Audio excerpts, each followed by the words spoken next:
മറ്റു വാർത്തകളിലേക്ക്. കേരള രാഷ്ട്രീയത്തിലെ അതികായനും മുൻ മുഖ്യമന്ത്രിയുമായ ഉമ്മൻചാണ്ടിയുടെ ഓർമ്മകൾക്ക് 2 വയസ്സ്. ഉമ്മൻചാണ്ടിയുടെ ചരമവാർഷികം വിപുലമായി ആചരിക്കുകയാണ് കോൺഗ്രസ്. അനുസ്മരണ സമ്മേളനത്തിനായി രാഹുൽ ഗാന്ധി പുതുപ്പള്ളിയിൽ എത്തിയിട്ടുണ്ട്. ഉമ്മൻചാണ്ടിയുടെ കല്ലറയിൽ രാഹുൽ ഗാന്ധി പുഷ്പാർച്ചന നടത്തി. ദൃശ്യങ്ങളിലേക്ക്.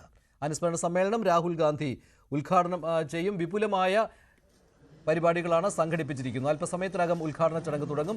ദൃശ്യങ്ങളാണ് കാണുന്നത്. ഉമ്മൻചാണ്ടി ഫൗണ്ടേഷന്റെ നേതൃത്വത്തിൽ നിർമ്മിച്ച 12 വീടുകളുടെ താക്കോൽ ദാന ചടങ്ങും ഉണ്ടാവും.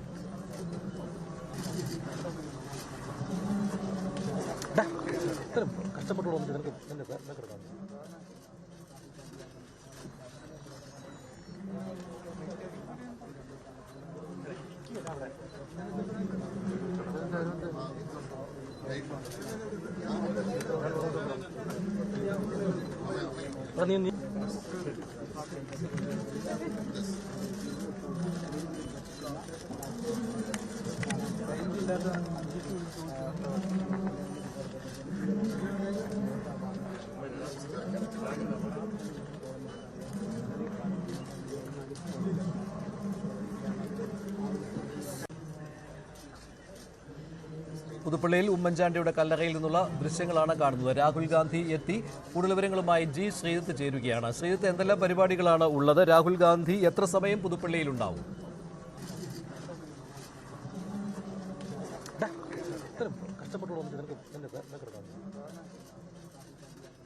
ഉമ്മൻചാണ്ടിയുടെ ഓർമ്മകൾക്ക് 2 ആണ്ട് പൂർത്തിയാവുകയാണ്. ജനമനസ്സുകളിൽ ഇപ്പോഴും ഉമ്മൻചാണ്ടിയുണ്ട്.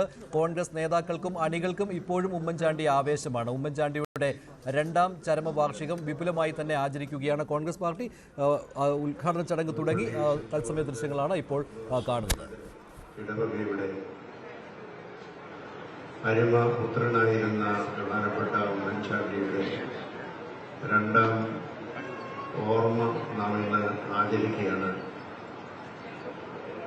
കേരളത്തിൽ അപൂർവമായ ഭാഗ്യം ലഭിച്ച ഒരു മനുഷ്യനാണ് അദ്ദേഹം.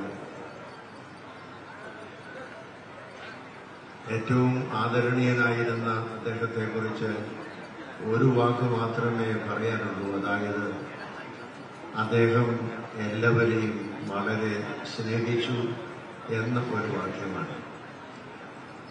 നാനാജാതി മതസ്ഥരായിരുന്നവരെ കക്ഷിഭേദമന്യേ എല്ലാ സ്ഥലങ്ങളിലും കൂടുതൽ വിവരങ്ങൾ നൽകാൻ ജി ശ്രീജിത്ത് ചേരുകയാണ് പുതുപ്പള്ളിയിൽ നിന്ന്. ശ്രീജിത്ത്, എന്തെല്ലാം പരിപാടികളാണ് ഉള്ളത്? എത്ര സമയം രാഹുൽ ഗാന്ധി ഉണ്ടാവും പുതുപ്പള്ളിയിൽ?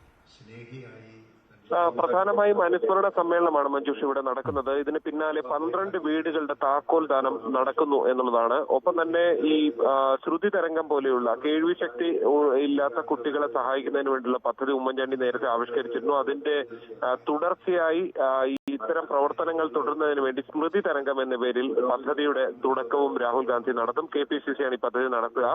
എന്തായാലും അല്പസമയത്തിനുള്ളിൽ രാഹുൽ ഗാന്ധി വേദിയിൽ സംസാരിക്കും. ഇപ്പോൾ ഓർത്തഡോക്സ് സഭയുടെ പരമാധ്യക്ഷൻ ബസേലിയസ് മാർത്തോമാ മാത്യൂസ് തൃതീയൻ കാതോലിക്ക ബാവയാണ് സംസാരിക്കുന്നത്.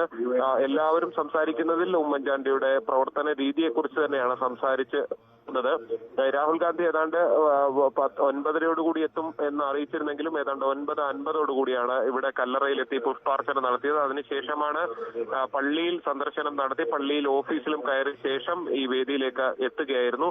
എന്തായാലും ഒരു 11:30 രാഹുൽ ഗാന്ധി ഇവിടെ നിന്ന് തിരുവനന്തപുരത്തേക്ക് മടങ്ങും. ഈ സമ്മേളനത്തിൽ സംസാരിച്ച ശേഷം വേദിയിലേക്ക് മടങ്ങും. ശരി, ശ്രീജിത്താണ് വിവരങ്ങൾ നൽകിയത്. ഉമ്മൻചാണ്ടിയുടെ 2ാം ചരമവാർഷികം കോൺഗ്രസ് പാർട്ടി ആചരിക്കുകയാണ്. ഉമ്മൻചാണ്ടിയുടെ കല്ലറയിൽ രാഹുൽ ഗാന്ധി ആദരാഞ്ജലി അർപ്പിച്ചു. ഇപ്പോൾ അവിടെ അനുസ്മരണ പരിപാടികൾ തുടങ്ങി. രാഹുൽ ഗാന്ധി അല്പസമയത്തിനുള്ളിൽ സംസാരിക്കും.